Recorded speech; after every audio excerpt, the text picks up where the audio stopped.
আমি cancer specialist doctor SM. Sarwar. বিশেষ করে আমাদের বাংলাদেশের সুনামধন্য ডাক্তার আলিমুজ্জামান স্যারের সহধর্মিণী স্কয়ারে উনি হার্ট স্পেশালিস্ট হিসাবে আছেন। আমার পাশে বসা মোনালিসা তানিয়া। বিশেষ করে আমরা মোনালিসা তানিয়ার কাছ থেকে আমরা সুস্থ হওয়ার একটু গল্প শুনবো। আপনার লাইফ সম্পর্কে আপনার ডেজিগনেশন, আপনার পরিচয় দিয়ে আপনি কিভাবে আমাদের কাছে চিকিৎসায় আসছেন এবং কি অবস্থায় আছেন একটু বলেন। আপনাদের এখানে মানে যাদের আগে আপনার পরিচয় দেন। আমি মোনালিসা তানিয়া, আমি একজন ব্যবসায়িক মানুষ। আর দ্বিতীয়ত আমি যখন বেশ কিছুদিন ভুগেছি, নভেম্বর থেকে আজকে আপনি তো বাংলাদেশের বাইরেও ব্যবসা করেন। আছে মোটামুটি টুকটাক সব দিকেই আমার কালেকশন আছে। আপনার সিঙ্গাপুরে বিজনেস আছে? না, সিঙ্গাপুরে নেই, অন্য কান্ট্রিতে আছে, বাট আমার যাওয়ার কথা কয়েকদিন পরে। এই অসুস্থতার জন্য মূলত আমি দেশের বাইরে যাওয়ার একটা সিদ্ধান্ত ছিল। আপনার হাজবেন্ড তো আপনার স্কয়ার আছেন, হার্ট স্পেশালিস্ট, স্কয়ারে আছেন উনি, হার্ট স্পেশালিস্ট ছিলেন। এখন উনি আপনাদের পরিবার তো আমার দাদা ডাক্তার ছিলেন, আমার বাবা ডাক্তার, আমার বোনও ডাক্তার। তো আমরা আপনার কাছে শুনবো আপনার সুস্থতার গল্প। আমি নভেম্বর থেকে বেশ অসুস্থ ছিলাম। ঢাকা মেডিকেল ইবনে সিনা সহ সব জায়গায় ঘুরেছি আমার অসুস্থতার জন্য। তো কিছুদিন ভালো থাকার পরে আবার অসুস্থ হয়ে পড়ি। একটা টেনশনের ভিতর থেকে একটা সার্টেন টাইম আমাকে যেতে হয়েছে। তো আমি রিসেন্টলি গত মাসের 18 তারিখ মেবি আমি এখানে আসি। তো এটাও আমি যখন আমি দেখতে পাই তখন সেটা কুয়াকাটা বসে আমার বাড়িতে। আমার বাড়ি হচ্ছেন পটুয়াখালী, কুয়াকাটাতে।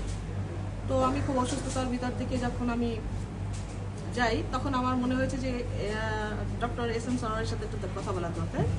তো তারপরে আমি ছাড়ার উদ্দেশ্যে আমি কুয়াকাটা থেকেই ডিরেক্ট রওনা করি। ঢাকায় আমার বাসা, আমি ওখান থেকে রওনা করি।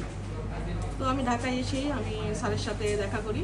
আর উনিও খুব আন্তরিকতার সহিত আছেন এবং দেখছেন আমাকে। আমি এখন আমার মনে হয় যেন আমি 70% সুস্থ। আমি জানি না 30% কয়দিন আমার চিকিৎসা করেন? আমি আজকে 17 দিন চলে। সম্মানিত দেশবাসী, মাত্র 17 দিনে উনি সুস্থতার গল্পটুকু আপনাদেরকে শোনাইলেন। আপনারা দোয়া করবেন উনি যেন 100% সুস্থ হয়ে যান। আর আমি বিশ্বাস করি আল্লাহর উপর ভরসা রেখে উনি নিয়মিত 4 মাস চিকিৎসার পরে আমরা ওনার শরীরে একটি গামাসির গুটাও ইনশাল্লাহ রাখবো না। উনি একদম এজ কত চলে? আমি 32 চলে।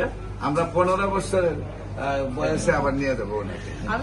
15 বছর বয়স উনি যেভাবে সুস্থতা নিয়ে বসবাস করতেন, ইনশাল্লাহ আপনাদের দোয়া নিয়ে আল্লাহর উপর ভরসা রেখে বলি উনি সেই রকম ভাবে থাকবেন। আপনারা সবাই দোয়া করবেন উনি যেন সুস্থ হয়ে যান।